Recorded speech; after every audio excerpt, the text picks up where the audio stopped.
Welcome to this week's episode of the Prep Athletics Podcast. I'm proud to have on agent Dan Poneman. Now, Dan Poneman has been in the game a long time. In fact, he's the guy that discovered Anthony Davis back in the day, back when he was first in 8th grade, and then got reintroduced to him when he was a junior and helped propel him to be the top recruit in the country. He's since run showcase events to help kids get college scholarships. He is now probably the top college agent in the country. Top NIL agent in the country. He represents NBA players, international players, college players, and he's put his 10,000 hours in. So we really dig into kind of how he negotiates a deal, how he helps place players at the right fit in college, and more just interesting stuff. So this is one you will not want to miss. I thought it was a fascinating conversation. And if you're looking at hiring an agent, you must listen to this because it is vital information to know, because there are people out there that know what they're doing. There are people out there that have no clue what they're doing. And there's a certain way to value, what number you go to colleges with as far as how much NIL money you want. So just one of the great conversations we've had on the podcast here. So enjoy my conversation with agent Daniel Poneman. Welcome to the Prep Athletics Podcast. This is Corey Heights. Some battles. I'm not sure if they got us. If they did, maybe. So you will get better as a player during that year. So it was kind of exciting, like, oh, yeah, somebody wants me.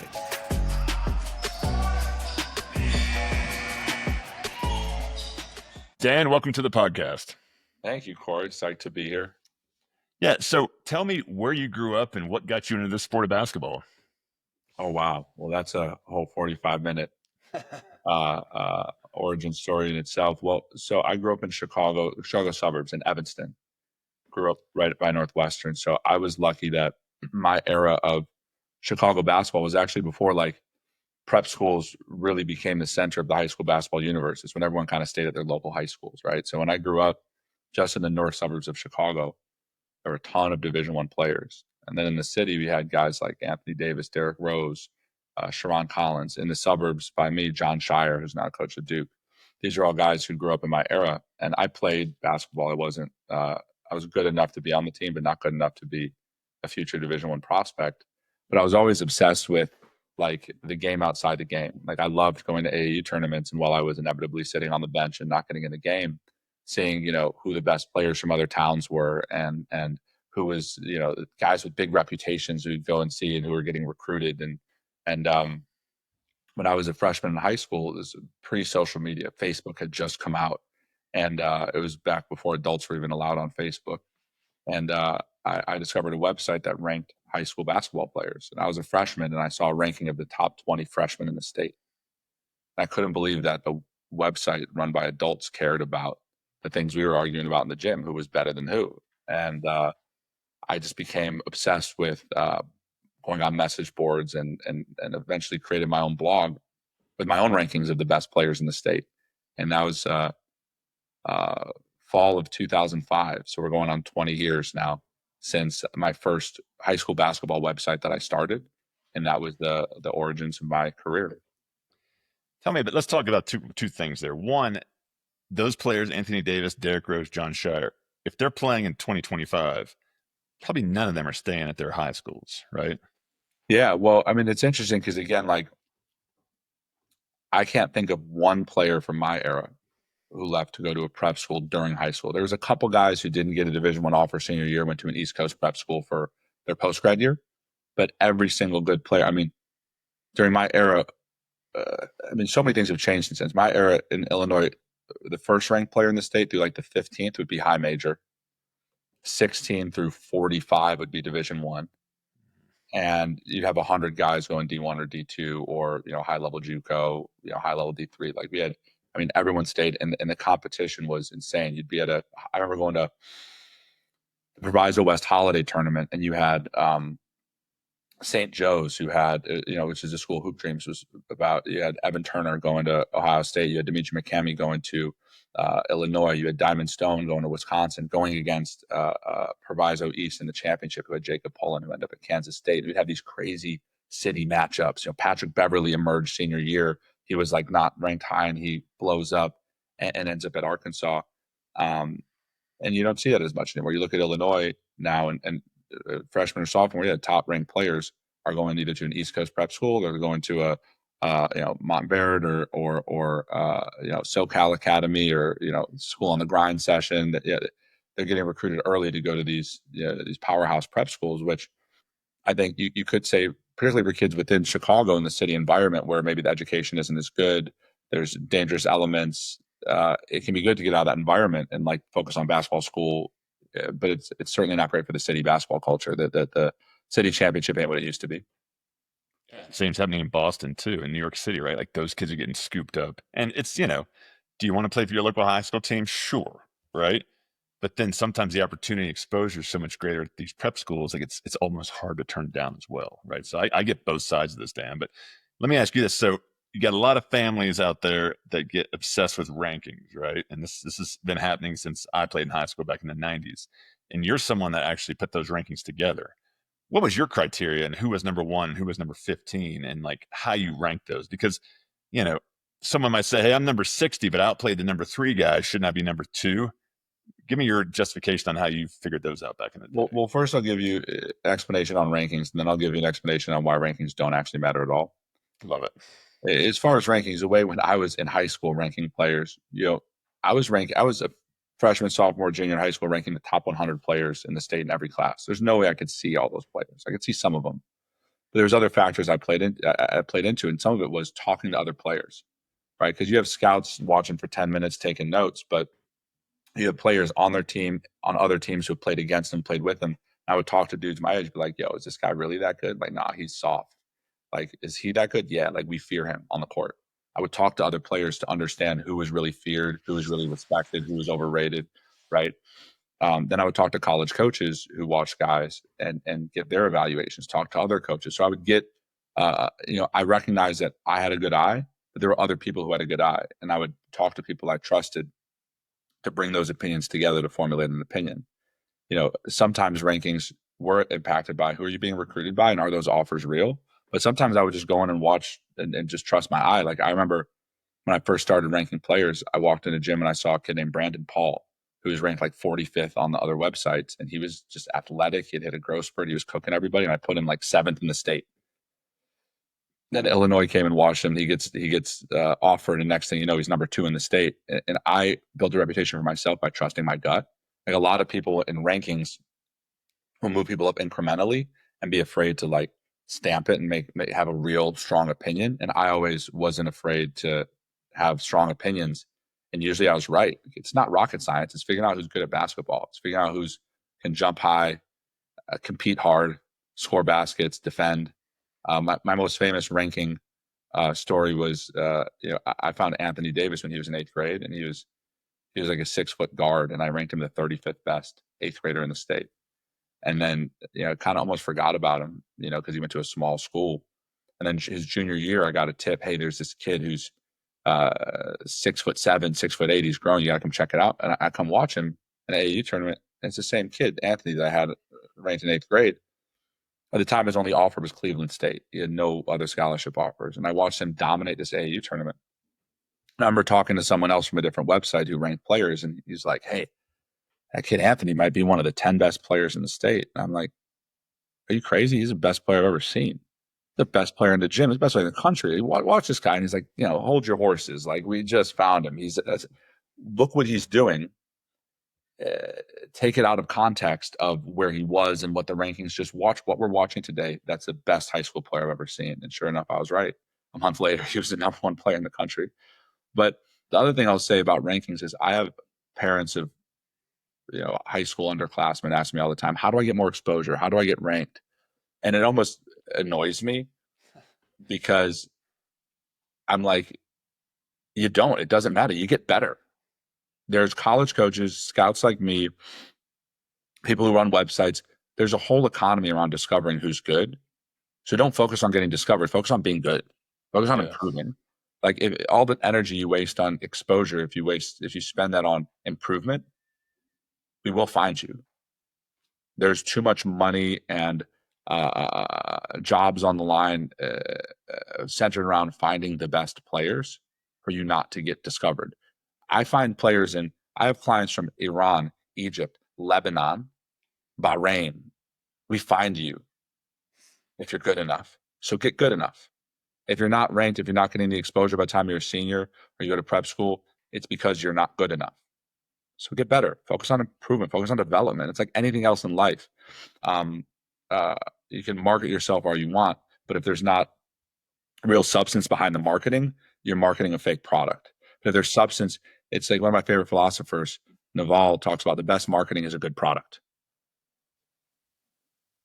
Good old Naval. He's got so many good nuggets of wisdom out there. I'm glad you quoted him. I just sent the Naval podcast to my whole staff and told them they have to listen to it. I keep a notepad next to me when I drive to take notes on podcasts. And with him, I don't drive and do it because I write too much. And just a great thinker. And this is the first time he's been mentioned on this podcast. So thanks for sharing. Thanks for sharing, Naval. Is there a player that was just ranked? You don't have to give names here, but have you seen a kid that's been ranked like very high, and every time you see him, you're just like, I don't get it. Am I missing something here? Has that happened? Oh, yeah, all the time. I mean, when I watch less high school basketball now than I ever did. Now I have a staff who kind of monitors that for me. I don't really go to high school events. I wait until they're in college to really evaluate. But when I was young, all the time, I would see guys, and generally there's guys who were either A, physically developed really young, so they were able to be physically dominant before the people matured, or B, people who had parents who were really good at marketing, who are really good at manipulating, who get their kids ranked and exposure on the right teams really early. And then eventually they come back down to earth, because when you're in high school or prep school or AAU, you have a parent who's good at marketing. They can get you on the right team in front of the right person to make you look good, featured, take all the shots. But then you get to the college level, there's none of that. There's no manipulation of the system. The proof is in the pudding when you get to college. And there's guys who were ranked 4 or 5 stars all through high school, and guys who were nobodies. Every player who I've had get drafted that I've represented, none of them have been a 4 or 5 star. I find dudes who no one's ever heard of who have the real stuff, and I actually like those guys better to represent, because they're generally coming from a place of humility and a place of hard work and like earning it. Like if you've been handed everything, and that's why I like international players, honestly, because a lot of guys who are 4 or 5 stars through the U.S. system are used to being catered to, handed to, applauded. And sometimes when you get too much success too early, you lose that fire that got you there. But if you get to college and no one knows your name and you got to earn it, that hunger is usually going to stick. It's that chip on the shoulder, right, that drives people in that position you just mentioned. So last thing on ranking. So do college coaches need to see a player ranked to validate him, or percentage wise, like do college coaches, all of them sign up for all the scouting services, they see the rankings and whatnot, but what percentage do you see out there that pay attention to that versus what their their contacts tell them, or what they see with their own eye? Unfortunately, most college coaches do care about rankings because they're insecure. They're worried about losing their job. They're worried about what people think. If particularly in the NIL world where there's money being paid now, if you're paying a large salary, a large NIL payment to a guy who's not ranked high, and then they don't succeed, now you look like an idiot, right? Whereas if you pay a lot of money or make an offer to a 4 or 5 star guy and they don't succeed, it's like, well, he was ranked really high, right? So there's a level of security, job security and reputational security, make an investment in a highly ranked player, whereas there's a level of risk in a guy who's less known. But what I've seen, the coaches who succeed more, who rise the ranks, who have teams that overachieve, are going to trust their eyes and their gut rather than the rankings. Because if you're recruiting, that's what I do too. I haven't looked at a high school ranking in years. I don't care what you rank. I trust my scouts, right? Because to me, there's more value in finding. I can go to the Peach Jam and recruit the same 5-star guy that every other agency is recruiting, but there's some guy in Serbia who's better than him that no one knows about. I'd rather go find him. Yeah, and this is fascinating. You mentioned scouts. So walk me through that. Are these specific scouts that work for you that you have a relationship with? How does that work? And walk me through, like, kids out there that are good in college, or also good in high school that want to go to college. Like, walk me through the scouting process and what agents like you are looking for, or what these scouts might look like, or just any tip for people that just are new to this world. Yeah, I have a different process than other people. Again, like, even when I was in high school and I had my scouting service, my philosophy was, if everybody else is in the gym, I need to be in another gym.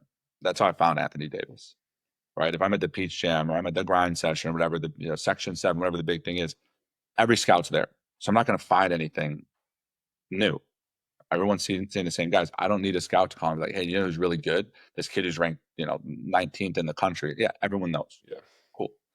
So I have scouts on my staff, full-time scouts all around the world who are deployed to, we're going to the FIBA European under 19 B division championships, right? I represent Pelle Larsson with the Heat, right? One of my scouts found him at the FIBA under 18 B divisions playing for Sweden and some random country in Europe, right? And we're like, that kid's better than the 5 stars over here, right? But we're trying to find value. We're turning over stones to find value in places that other people aren't looking. We're looking in junior college. We're looking, because if someone's at Montverde, I'm not going to. They're in every single big tournament. I'm not going to find anything there that someone else isn't seeing. So like, it's like anything. It's like investing in a startup, right? If I invest in Facebook, my return's not going to be that high because everyone knows Facebook. But if I find the next app that's going to get sold to Facebook, I'm going to find value. There's going to be more risk in that because it's an unknown commodity, but there's more value in finding something that no one knows about. I love it. I love that. And then you tell me this, you didn't come find me. Let's say I'm Pell in Sweden or I'm playing in one of these divisions and you find me or one of your scouts find me. Give me your pitch. Like, what does Dan Poneman say when you want to go get a guy as a client? What do you say to them? Like, what makes you unique and special? Well, it's easy now. Like when I was starting, it was maybe a little harder. Now I have a track record, right? Weave is regarded as the top agency in college basketball. We have the most good clients in basketball. We've done the most NIL dollars. We've had the most high major players. We've had the most of our NIL clients go pro. So now it's a pretty easy sell because we're selling a premium product. But the reason we got there is because long before NIL, me and my staff were placing international players or placing high school players, placing JUCO players in college. I've been doing this for 20 years. So whereas other, I represent players in the college space and the pro space, but specifically in the college space, NIL is 4 years old. And other agencies can say, this is what I've done for 3 years, right? But for us and my staff, it's like, this is what we've done for 20 years. Because long before there was money involved, we were in the business of helping, of placing guys in college. I had placed 1,000 plus players in college many of whom succeeded long before NIL started. So I have the longest track record of anyone in the space. I have the most success record of anyone in the space. It's indisputable, right? And because of that, I've had more reps than anyone in the space. My staff has had more reps, right? I have a 12-person staff. All are guys who've been in this space for a long, long time. So, it's like LeBron has played more NBA games than anyone else in the league. I guess his body wears out, so you can't necessarily say that like the best is yet to come. But for me, it's like I give the comparison to players. I say, hey, if you played Call of Duty every single day for 20 years, 10 hours a day, how good would you be at Call of Duty? Right. Well, I've played basketball agent every single day for 20 years. I'm 33 years old. I started when I was 14. It's all I've done for 20 years. I played this specific game and practiced this specific function of finding the right fit for this player. So I'm going to be the best in the world at it because no one's done it more or better than me. Love it. I love the confidence. Thanks for sharing that. Now, let's use an example here. Pelle Larsson, you find him in Sweden. He decides to take you on as his agent. What then, with all the D1 schools out there, like how do you decide like which ones you're going to reach out to for him? And now with the NIL piece, like how do you know the market value for certain players? And well, Pelle, when he came over, there wasn't NIL yet, right? This is pre-NIL. This is why I was good at NIL, because before NIL, I was doing this, right? We found him, never knew he'd be an NBA player. He's playing in the B divisions, right? But he was a good player we wanted to help place in college because it's what we did. We did it for fun. There's no money in it. It was like placing dudes in college. So with him going through that process pre-NIL, it was first off cultural fit, understanding the client. Hey, you're from Sweden. What's the culture like? What's your family like? What do you value? Do you value education? Do you, do you need, what type of food do you like? What type of environment do you like? Right. So first finding out culturally where you're going to thrive as an individual. Okay. Then level of play, right? Are you good enough to go to Duke? Maybe. but do you need to start there, or are you going to potentially get buried and have to transfer down? So for Pelle, the schools we looked at, he had a lot of offers. But the schools we looked at were high mid majors and low high majors who really valued him, where he would contribute right away, that had good academics and a good cultural environment that would be an easier transition from Sweden. So his final four initially were Utah, Stanford, San Francisco, Santa Barbara.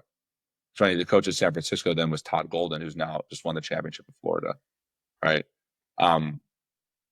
So he ends up choosing, Stanford took someone else before his visit, so he takes 3 visits, and he ends up going to Utah. Now, he was all Pac-12 freshman team his freshman year, and then his coach got fired, Larry Kostowiak. But at that point, he had used Utah as a stepping stone to showcase himself, right? Had he gone to Arkansas, maybe he would have been benched and would have had to transfer down, but because he used Utah as a place who is a high level but really valued him and there's a big role for him, he was all freshman team. And then his offers coming out the next time were Kansas, Arizona, Creighton, Xavier, which I handpicked all those spots as good basketball programs that had systems that fit him, coaches that understood him, good cultures, coaches with job security. Because the second time around when you're transferring, you don't want to transfer a second time. You want one transfer tops. So you have 3 years left. You want to coach with job security. Tommy Lloyd had just gotten the job at Arizona, and he was building a team with. He's coming from Gonzaga, which had a lot of experience with international players, and he was building a really international team at Gonzaga at Arizona with a style of play that suited him. Whereas Kansas was his other one, his final 2. Excellent program, but much more built on American players. They rarely had international players who succeeded. So, Kansas is an incredible offer. I love Bill Self. Arizona made more sense, right? For a number of reasons. And he went there, he thrived, and he got drafted. So there isn't like a specific formula for each player. It's understanding the individual, understanding the programs, and understanding the fit. It's like being a matchmaker. All right, you understand the man, you understand the woman, you understand the strengths and the weaknesses, what annoys them, what they both want out of life, and you bring them together and you hope it leads to a marriage, right? And again, that just comes from reps of doing this since I'm 14 and understanding what's going to work. Yeah, same thing in the prep school business too, right? That's how I help families, is all the stuff you just mentioned to narrow down the prep school world to an equivalent to Kansas and Arizona for kids. So I love that. Since he didn't deal with NIL, now let's use an example of, like, in this current market, you've got a player, is pretty good. Colleges want him. Is it through experience now that you kind of know the value of certain players, or how do you approach the NIL piece when negotiating with colleges? Because say Pelle is coming out today, it's a different conversation potentially with the finances, right? So walk me through what you tell families in that front. Well, there's 2 different elements to this. There's the initial freshman deal, and then there's, are you going to transfer and renegotiate your current spot? Like, I hate to be the boogeyman here and say it, but everyone's probably going to transfer once, right? It's rare that someone stays at the same place for 4 years, right? Because wherever you start at, if you overachieve, then you're going to move up or you're going to get drafted. If you underachieve, you're going to move down. The only people who stay at the same place 4 years is if you play just perfectly average enough to stay there all 4 years, right? There's always, move up and down, which is just the nature of the game. I didn't make the rules. It's what it is. I'm calling it what it is, right? So the initial freshman deal, I try to get families to not look at money. We're looking at not where do you want to be next year, but where do you want to be 4 years from now, right? Is NBA the goal? Is playing overseas? Is it just making as much profit over 4 years? Is it having the best experience? But it's let's look at the arc of 4 years and make a plan based on 4 years, not just how much money are they paying me next year, right? If you're just focused on profit your freshman year, you're walking yourself down a path you're going to have to reverse, right? So first, look at a plan for 4 years. Where do we want to end up? Okay, and then understand what do we value, right? I ask clients to rank the things that matter most to them. How important is academics, geography, money, style of play, player development, winning, right? Some guys need to win. Some guys want to have good stats on a bad team, right? Rank the things that matter to you. And then once we start getting offers, let's run those offers through the filter of the things that you've already set out that matter. And that way I can keep you honest. If you say, hey, playing time matters most and winning doesn't matter, and then Kansas calls, I'm like, hey, you said playing time mattered more. Don't walk yourself in a situation where you're going to be a backup. right? So the financial conversation, how do I price clients? It's really just intuitive. It's just I've done more NIL deals than anybody else on the planet. I understand the marketplace. I understand the value. I know, and I have a reputation. Some college coaches, you ask them, they'll say I'm a bulldog, they'll say I'm a bully. The reality is I'm not. I'm not a mean guy. I don't bully people. I don't overprice guys. I just understand deeply exactly what someone's value is, and I get it. And if you don't want to pay that, and that's what their value is, I'm not a bully. You just can't afford it. I'll find someone that is a good program that does have those resources. One thing you have to avoid as an agent, which I see with amateur agents all the time, is you think this guy's worth 700,000, so you go around saying his value 700,000, but really it's 350, and now you've just priced out all these places that could have been a good fit, and they moved on to someone else. Well, you've overshot your value. You really have to understand what that value is before you start talking numbers, because you can screw a kid over and negotiate your way out of opportunity by not understanding what the market truly is. And the market changes all the time with all the changing rules. There's like this year, the JUCO players who were seniors all got an extra year. Hey, that affected the market because there's hundreds of more players who would have been graduating or not staying in school. Now there's freshmen that are losing those spots. Those guys are more valued than the younger players, and it changes the value of the entire marketplace, right? So you have to understand the entire landscape before you start talking numbers. You can't just say, that player's good, he's worth $1 million. That's not how it works. I love this. And you've put in the 10,000 hours in this. And like, if you know this, just from your experience, you can see a guy and be like, I know the number for him. I know the approximate number for him. I know the value for him just through reps. So this is something I want to get into now is in the NBA, which you're an agent for them, there's a standard commission that players pay to agents, right? It's all set up. It's written down. But that's not the case with agents for NIL deals, right? So what should players look for when talking to an agent? Obviously you need to figure out their track record, like you just mentioned, the experience, but what should players look for commission wise, and what are you seeing out there? I mean, the commission you should look for should vary by the agent, right? Because like my philosophy with the commission is whatever you're charging, you better be increasing the value of the deal by that number, right? If you charge 1%, you better get them 2% more. If you charge 50%, you better get them 52% more. Your commission should be covered by the amount more that you're getting that player, right? Like you shouldn't be extractive. You should be additive, right? So whatever I'm charging, I'm trying to get a player 5 times more, 3 times more than whatever my commission is, so that they feel like, wow, I'm not losing money. I'm actually adding money by bringing this person onto my team. It's the same thing as when you sell a house.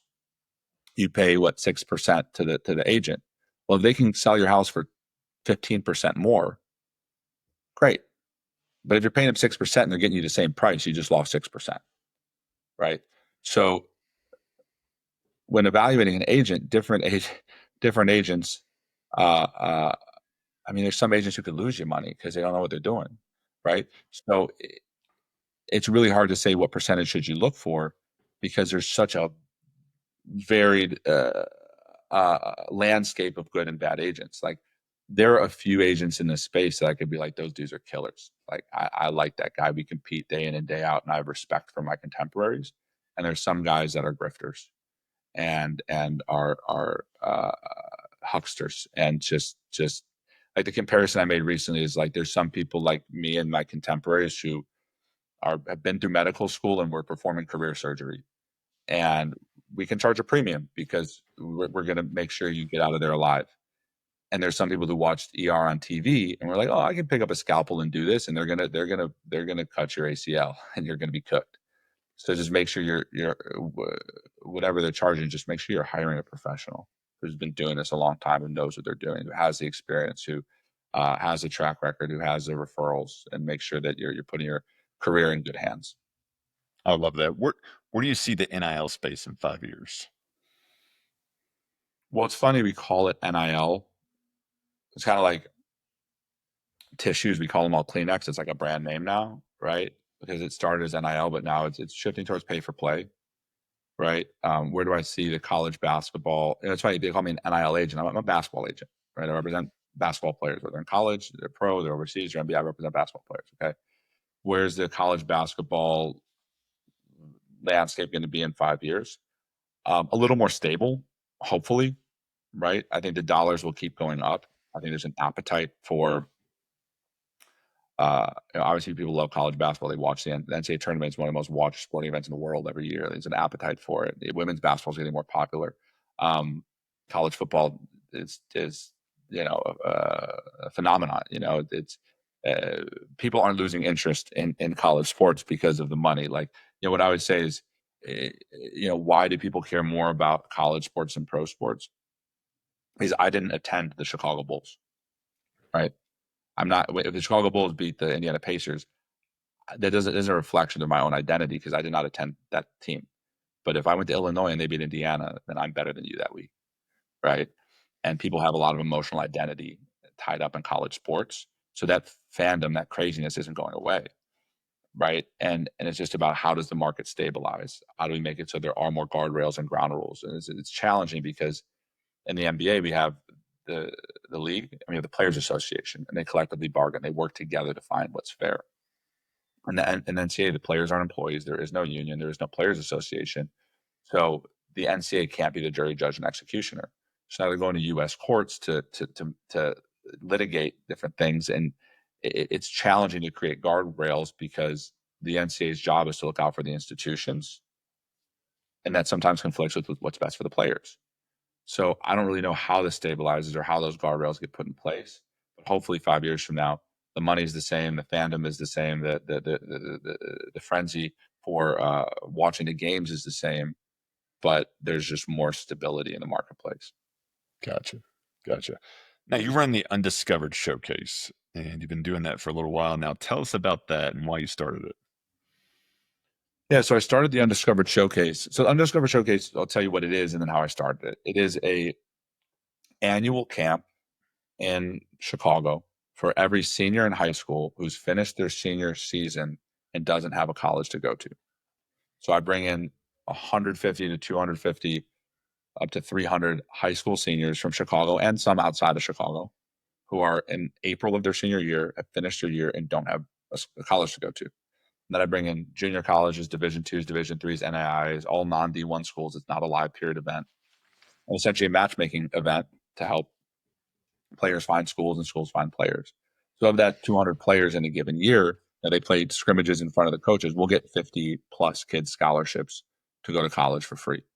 So to me, none of those kids are expected to be pros. None of these kids are making big NIL money. This is about finding scholarships for kids who need it. Because it started when I was a senior in high school 17 years ago. I was running my website and I wanted a way to make money. I thought, okay, I know players, I know coaches.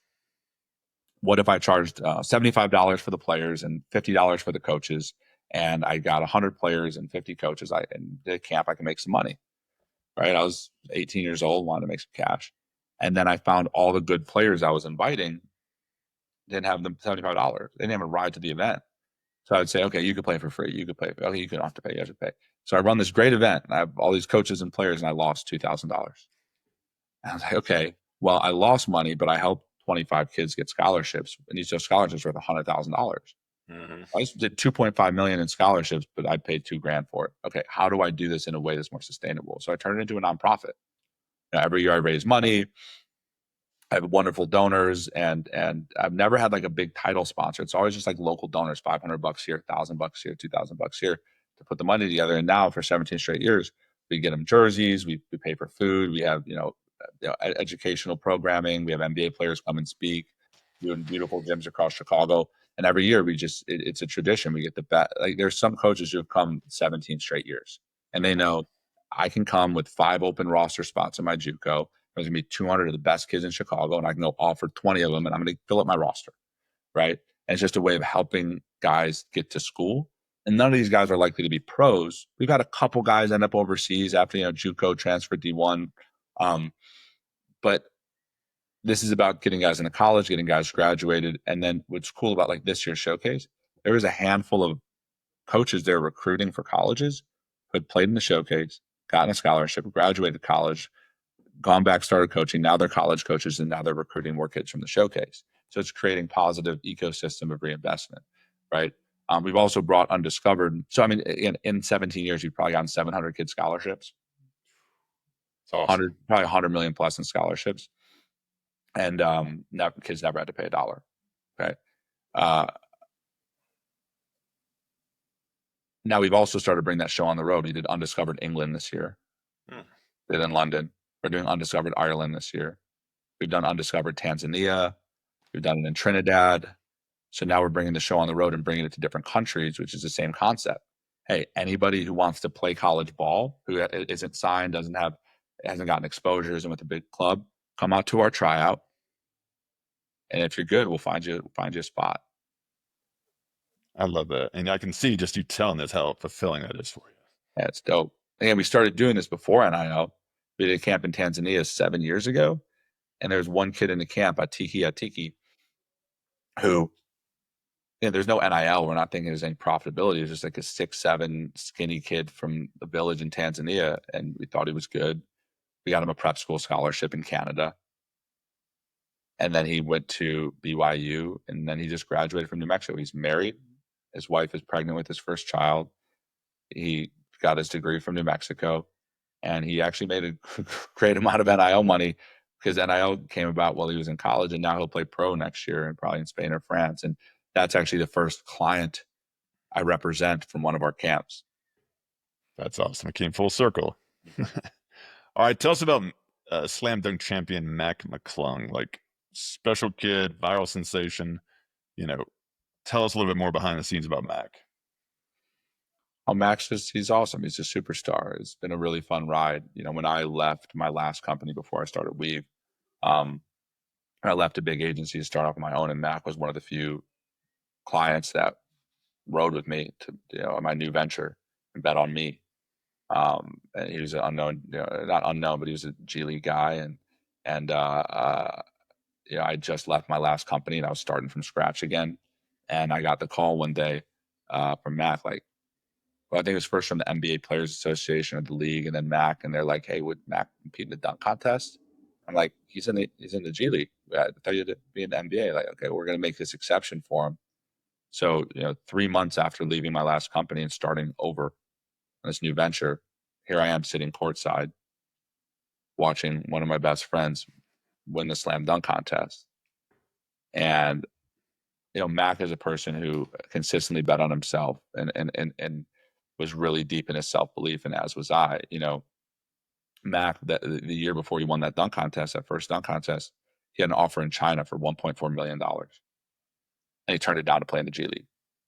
And at the company I was at the time, I had other agents that were like, "Are you crazy? Turn down $1.4 million? Say, hey, if he wants to play in the NBA and he wants to bet on himself, I'm going to support my dude." Then I left that company to bet on myself, right? And just like he bet on himself. So here I am, guy who bet on himself, starting his own company, and here's Mack, who turned down $1.4 million to bet on himself. I'm watching him get perfect 50s courtside at the dunk contest, and it was just, I'm a deeply religious, spiritual man, and it's just like those signs from God. We call them God winks, right? Where it's like you do the right thing, you bet on yourself, you live in the flow of kind of the energy. You let the universe tell you what's next for you, and you follow that flow. And then sometimes you get rewarded with a little God wink, like, hey, you're on the right path.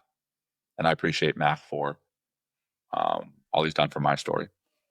Yeah. I mean, this is such great insight you're providing here to the listeners of the podcast here that don't know as much about this world. So thanks for sharing that all. We're going to finish up with some quick hitters. All right. What's the best live performance you've ever seen basketball wise? Like, was there just a game or performance for a guy, just like as much ball as you've seen that just stood above everybody else? I mean, I think naturally I'm going to lend towards when I was in high school, right? Like when I was still young and wide-eyed, right? Seeing performances when that seemed larger than life. Now I'm jaded, right?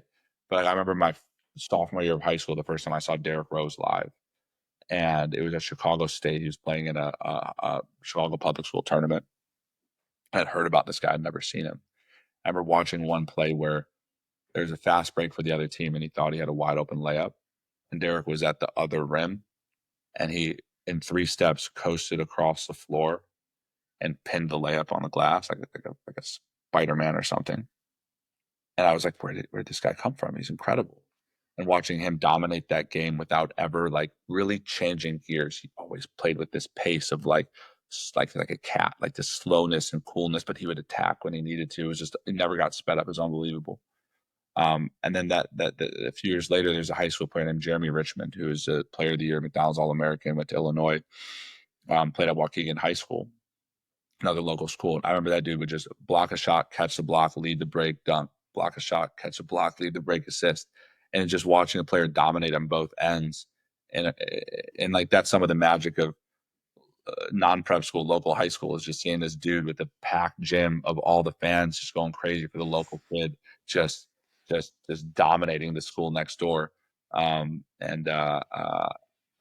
are the memories that stick with me when I was young that made me really fall in love with this game. Yeah, that's great. What about your favorite movie? My movie, Shot in the Dark, my documentary. Tell us about that. So I made Shot in the Dark with a couple buddies from 2012 to 2018. It came out on Fox. It was a documentary about Chicago Orr High School, Coach Lou Adams.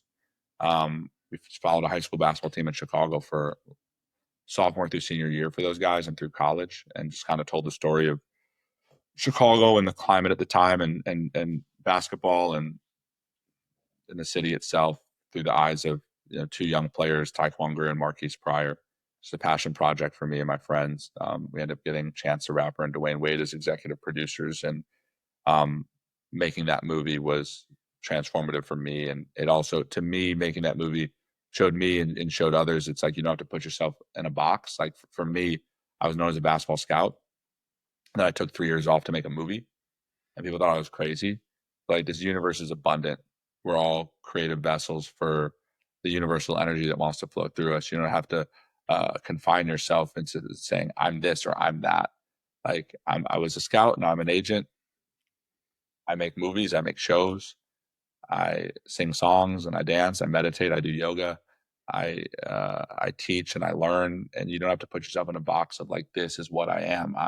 I'm a basketball agent. No, I'm a guy, and agent is one thing that I do, but I'm a teacher and I'm a learner, I'm a liver and I'm a prayer. And this movie was kind of my FU to anybody who tried to put me in a box. It's like, I'm gonna make a movie too.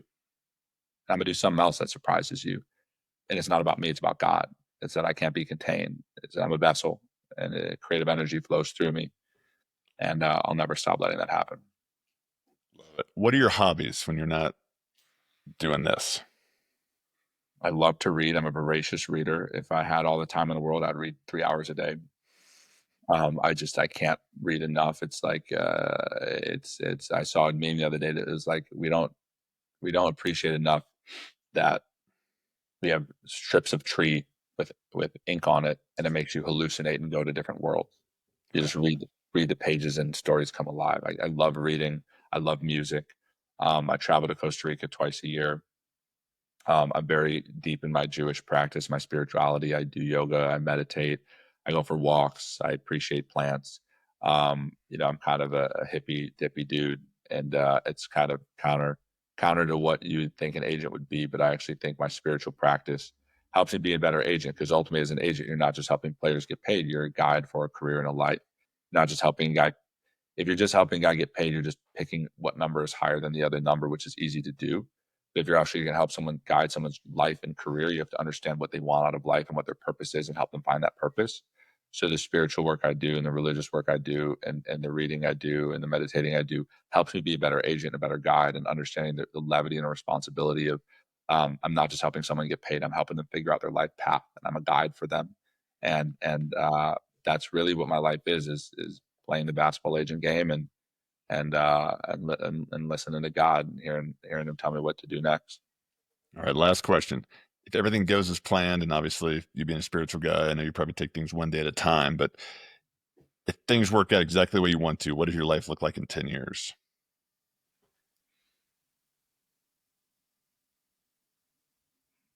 One of my favorite sayings is like, you make plans and God laughs.